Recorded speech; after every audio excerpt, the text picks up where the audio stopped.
नाज़रीन, हम इस वक्त मौजूद हैं हमारे डिस्ट्रिक्ट का head quarter Jhang, doctor Aitzaz Hussain sahab, जिन्होंने 4 माह पहले as a MS DHQ Jhang join किया। हम उनसे जानना चाहते हैं कि DHQ के जो मसाइल हैं उनके बारे में इन्होंने ज्वाइनिंग के बाद क्या एफर्ट्स की। जी डॉक्टर साहब। बिस्मिल्लाहिर्रहमानिर्रहीम। तकरीबन 4 माह हो गया मुझे इस हॉस्पिटल में आए हुए। तो मेरे जहन में ऑलरेडी थी कि जिन जिन चीज़ों की यहाँ पे कुछ कमियाँ हैं उन चीज़ों को एड्रेस किया जाए, उनको बेहतर किया जाए। तो आते ही हमने उन पे वर्किंग स्टार्ट कर दी है, जिनमें हमारा ये था कि 24 hour availability of doctors in the emergency होना चाहिए, सीनियर कंसल्टेशन की अवेलेबिलिटी होनी चाहिए। फिर हमारा जो फर्दर है कि हॉस्पिटल एक्सटेंशन होना चाहिए आबादी के हिसाब से। हम लोगों के हॉस्पिटल के जो बेड्स हैं वो उस कैटेगरी में पूरा नहीं करते।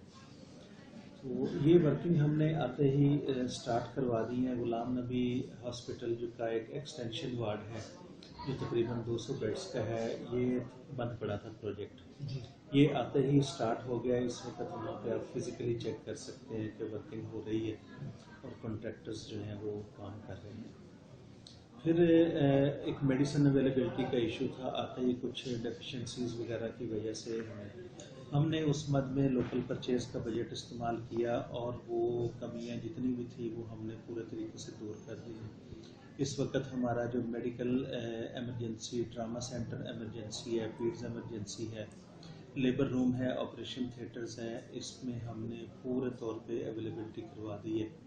तो मेडिसिन आर अवेलेबल। इवन हमारा जो एक थर्ड पार्टी इवेलुएशन होती है, मॉनिटरिंग डिपार्टमेंट हमें आके असेस करता है, इवन उसकी भी जो रिसेंट रिपोर्ट है मेडिसिन अवेलेबिलिटी में हम 41 पॉइंट से प्रोग्रेस करके 89 पॉइंट पे चले गए।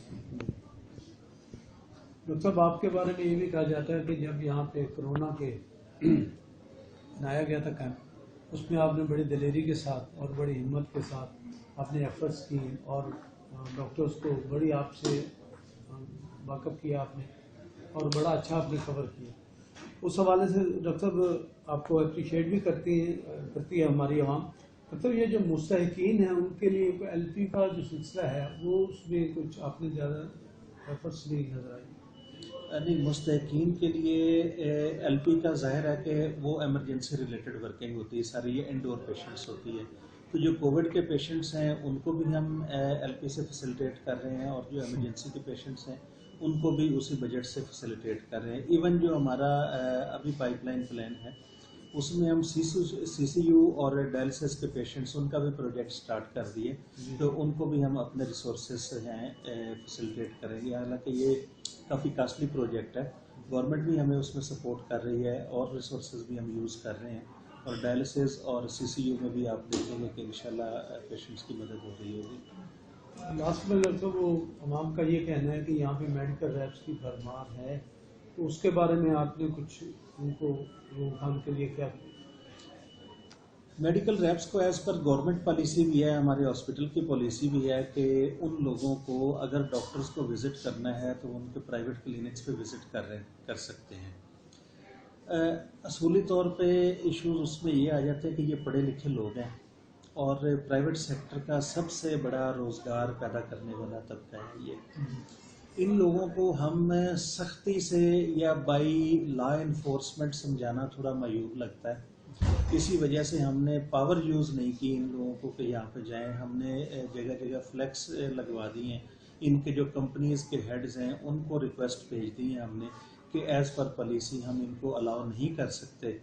इवन मैंने डॉक्टर्स को भी सर्कुलर भेज दिया कि किसी के कमरे में भी कोई मेडिकल रैप जो है वो ना पाया जाए। जिसने विज़िट करना है ये अपने अपने प्राइवेट क्लिनिक्स पे उनको देख सकते हैं, उनसे डिस्कस कर सकते हैं।